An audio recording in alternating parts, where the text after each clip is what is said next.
എല്ലാവർക്കും നമസ്കാരം. നമ്മുടെ എല്ലാം ഭവനങ്ങളിലേക്ക് കാക്കകൾ വരാറുണ്ട്. ഒട്ടുമുക്കാൽ ആൾക്കാരും കാക്കകൾക്ക് ഭക്ഷണവും നൽകാറുണ്ട്. നിരന്തരം കാക്കകൾ നമ്മുടെ ഭവനത്തിലേക്ക് വരുന്നത് എന്തുകൊണ്ടാണെന്ന് അറിയാമോ? കാക്കകളെ നമ്മുടെ പൂർവികരുടെ മറുജന്മമാണെന്നാണ് നാം വിശ്വസിക്കുന്നത്.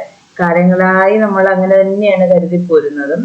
അതുപോലെ തന്നെ ശനീശ്വരൻ ഭഗവാന്റെ വാഹനം കൂടിയാണ് കാക്കകൾ. അപ്പോൾ നമ്മൾ ചിന്തിക്കും, ശനീശ്വര ഭഗവാന്റെ അനുഗ്രഹമാണോ കോപമാണോ കാക്കകൾ ഇങ്ങനെ വരുന്നതിന് കാരണമെന്ന്. നവഗ്രഹങ്ങളെ എടുത്തു കഴിഞ്ഞാല് നമുക്ക് വലിയ ഭയം ഉളവാക്കുന്ന ഒരു ഗ്രഹമാണ് ശനീശ്വരൻ. ശനീശ്വരന്റെ കോപം ഉണ്ടായിക്കഴിഞ്ഞാൽ മനുഷ്യർക്കുണ്ടാകുന്ന ബുദ്ധിമുട്ടുകൾ അത്രത്തോളം വലുതാണ്. നാം ചെയ്യുന്ന നന്മ തിന്മകളുടെ ഫലം ശനീശ്വരനിലൂടെയാണ് നമുക്ക് കിട്ടുന്നത്. അത്ര കാർക്കശ്യക്കാരനാണ് ശനിദേവൻ.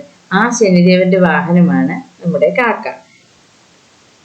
പൂർവികരുടെ ജന്മമായിട്ട് കാണുന്നത് കൊണ്ട് തന്നെ അമാവാസിയിലും അതുപോലെ തന്നെ ബലിതർപ്പണത്തിലും പിന്നെ നമ്മുടെ വീടുകളിലൊക്കെ എന്തെങ്കിലും വിശേഷങ്ങളൊക്കെ ഉണ്ടെങ്കിൽ ഈ വിശേഷങ്ങളിലെല്ലാം നാം കാക്കകൾക്ക് അന്നമൂട്ടാറുണ്ട്. കാക്കകൾക്ക് ഭക്ഷണവും വെള്ളവും ഒക്കെ നൽകാറുണ്ട്. അത് കാക്കകൾ ഭക്ഷിക്കുമ്പോൾ തന്നെ നമ്മുടെ പൂർവികർക്ക് സന്തോഷമായ അതവർ സ്വീകരിച്ചുവെന്നും ഈ ഒരു സന്തോഷം നമുക്ക് വളരെയധികം അനുഗ്രഹമായിട്ട് വരുമെന്നും ഒക്കെ നാം കരുതി പോരുന്നുണ്ട്. പണ്ട് മുതലേ നമ്മൾ അങ്ങനെയൊക്കെയുള്ള കാര്യങ്ങളിൽ നല്ല വിശ്വാസത്തോടുകൂടി കരുതി പോരുന്ന കുറെ കാര്യങ്ങളാണ് ഇവയൊക്കെ.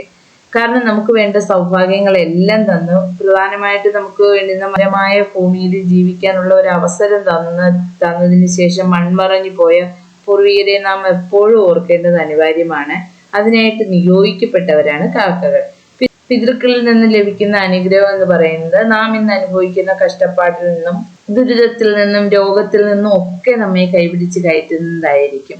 അതുപോലെ തന്നെ പിതൃക്കൾ സന്തുഷ്ടരായാൽ തന്നെ കുടുംബദേവതയും വളരെയധികം സൗഭാഗ്യങ്ങളുടെ പെരുമഴ തന്നെ നമുക്ക് സമ്മാനിക്കുന്നതായിരിക്കും. കാരണം കുടുംബദേവതയുടെ മുന്നിൽ നമ്മൾ പറയില്ലേ, എവിടെയല്ലേ ഏതെല്ലാം ക്ഷേത്രങ്ങളിലൊക്കെ നമ്മൾ വലിയ വലിയ ക്ഷേത്രങ്ങളായാലും ചെറിയ ക്ഷേത്രങ്ങളായാലും എവിടെയൊക്കെ പോയിട്ടുണ്ടെങ്കിലും കുടുംബദേവതയുടെ അടുത്ത് പോയിട്ടില്ല എന്നുണ്ടെങ്കിൽ നമുക്ക് യാതൊരു വിധമായ എഴുമ്പേറ്റവും നമ്മുടെ ജീവിതത്തിൽ ഉണ്ടായിരിക്കുകയില്ല. അതുകൊണ്ട് തന്നെ നമ്മൾ പിതൃക്കളെയൊക്കെ സന്തുഷ്ടരായിട്ട് കണ്ടു കഴിഞ്ഞാൽ സന്തുഷ്ടരാക്കുന്നതിന് വേണ്ടിയിട്ട് നമുക്ക് ചെയ്യാൻ പറ്റുന്ന കടമകളും കർത്തവ്യങ്ങളും ഒക്കെ നമ്മൾ ചെയ്യുമ്പോൾ തന്നെ ഉറപ്പായിട്ട് നമ്മുടെ കുടുംബദേവതയും നമ്മളിൽ സന്തുഷ്ടരായി തീരുന്നതായിരിക്കും. നവഗ്രഹങ്ങളിൽ പ്രധാനിയായ ശനിദേവന്റെ കരവലയത്തിൽ നിന്നും രക്ഷപ്പെടാൻ ആർക്കും കഴിയില്ല. അതിപ്പോ ദേവന്മാരായാലും പണക്കാരായാലും പാവപ്പെട്ടവരായാലും വലിയ ജോലിയുള്ളവരായാലും ചെറിയ ജോലിയുള്ളവരായാലും എങ്ങനെയുള്ളവരായാലും അവർക്കൊന്നും ഈ ഭഗവാന്മാർക്ക് പോലും രക്ഷയില്ലാത്ത കാര്യമാണ് നവഗ്രഹങ്ങൾ പ്രധാനിയായി ഈ ശനിദേവന്റെ കരവലയത്തിൽ നിന്നും രക്ഷപ്പെടുക എന്നുള്ളത്. ശനിദശാകാലം, അഷ്ടമത്തിൽ ശനി, കണ്ടക ശനി, ജന്മശനി ഇവയൊക്കെ നമുക്ക് വളരെയധികം ഭയം ഉളവാക്കുന്നതാണ്. ഇതിലെല്ലാം പ്രധാനം ശനിയുടെ അപകാര കാലഘട്ടങ്ങളാണ്.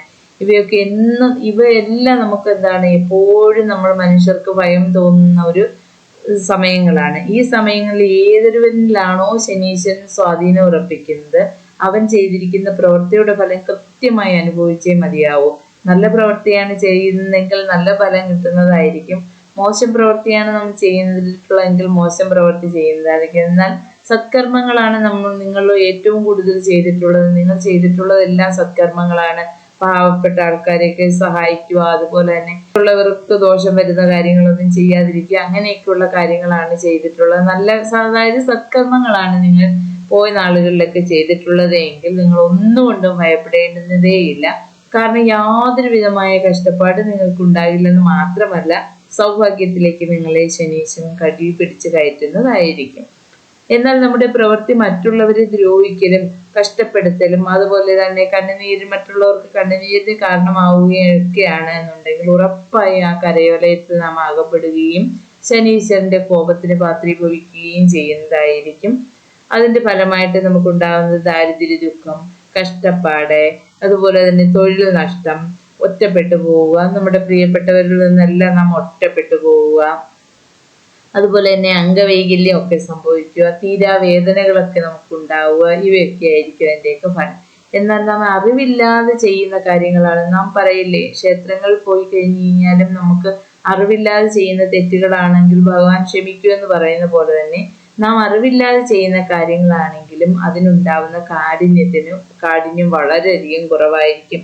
നാം അറിവില്ലാതെ ചെയ്തു പോയ കാര്യങ്ങളല്ലേ, അപ്പോൾ നമുക്ക് ഒരു ക്ഷമ നമുക്ക് അവിടെ നിന്നും കിട്ടുന്നതായിരിക്കും.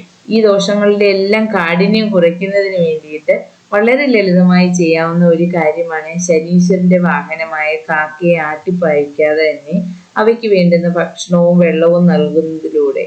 കാരണം ശനീശ്വരന്റെ പ്രീതി നമ്മൾ വന്നു ചേരുന്നതായിരിക്കും ഇങ്ങനെയൊക്കെയുള്ള കാര്യങ്ങൾ ചെയ്യുമ്പോൾ തന്നെ. അതുപോലെ തന്നെ അവയ്ക്ക് നൽകുന്ന ഭക്ഷണത്തിൽ എള്ള് ചേർത്ത് നൽകി കഴിഞ്ഞാൽ വളരെയധികം ഉത്തമമാണ്. അതുപോലെ കാക്കകൾക്കായി നാം ഭക്ഷണം നൽകുമ്പോൾ പ്രത്യേകം ശ്രദ്ധിക്കേണ്ടുന്ന ഒരു കാര്യം എന്ന് പറഞ്ഞു കഴിഞ്ഞാൽ മത്സ്യമാംസാദികൾ ഒരു കാരണവശാലും കാക്കകൾക്ക് നാം ഇതേപോലെ കാക്കകൾക്കായിട്ട് ഭക്ഷണം നൽകുമ്പോൾ നൽകാതിരിക്കുക. എന്ന് കരുതി നമ്മൾ ബാക്കി വരുന്ന വേസ്റ്റ് ഒക്കെ എടുത്ത് കളയുന്ന സമയത്ത് ഇപ്പോൾ കാക്കകൾ ഭക്ഷിക്കാറുണ്ട്. അതുകൊണ്ട് കുഴപ്പമൊന്നുമില്ല. നാം കാക്കകൾക്കായിട്ട് ഭക്ഷണം നൽകുന്ന സമയത്ത് അത് ഒരു കാരണവശാലും മത്സ്യമാംസാദികൾ നൽകാതിരിക്കാൻ ശ്രദ്ധിക്കുക. അതുപോലെ തന്നെ ഒരു വിശ്വാസത്തോടെ നാം ഇത് സ്ഥിരമായിട്ട് ചെയ്യുകയാണെങ്കിൽ ഇതിന്റെ ഫലം നമുക്ക് 100 ഇരട്ടിയായിട്ട് നമുക്ക് തിരിച്ചു കിട്ടുന്നതായിരിക്കും. ഉറപ്പാണ്, നമുക്ക് 100 ഇരട്ടിയായിട്ട് ഇതിന്റെ ഫലം നമുക്ക് തിരിച്ചു കിട്ടുന്നതായിരിക്കും. കാക്കകൾ മറ്റു പക്ഷികളെ അപേക്ഷിച്ച് ബുദ്ധിശക്തിയും ഓർമ്മശക്തിയും അതുപോലെ തന്നെ നല്ല ശ്രദ്ധയും ഉള്ളവരാണ്. നമുക്ക് ഇങ്ങനെയുള്ള വിശ്വാസങ്ങളൊക്കെ ഉള്ളവരാണെന്നുണ്ടെങ്കിൽ കാക്കകൾക്ക് ഇങ്ങനെ ദിവസവും ഭക്ഷണവും വെള്ളവും കൊടുക്കുന്നത് വഴി ആയുരാരോഗ്യ സൗഖ്യം, സാമ്പത്തിക ഉന്നതി, തൊഴിൽ അഭിവൃദ്ധി, തൊഴിൽ തടസ്സം മാറുക എന്നിവയൊക്കെ വന്നു ചേരുന്നതായിരിക്കും. അതിനാൽ തന്നെ കാക്കകൾ നമ്മുടെ ഗൃഹത്തിലേക്ക് കടന്നു വരുന്നത് ഒരു രീതിയിലും അശുഭകരമല്ല, മറിച്ച് ശുഭകരമായ കാര്യം തന്നെയാണ്. അതുപോലെയുള്ള കാര്യങ്ങളൊക്കെ അറിയാനും കേൾക്കാനും ഇഷ്ടമാണെങ്കിൽ ചാനൽ ഒന്ന് സപ്പോർട്ട് ചെയ്ത് കൂടെ കൂട്ടണേ.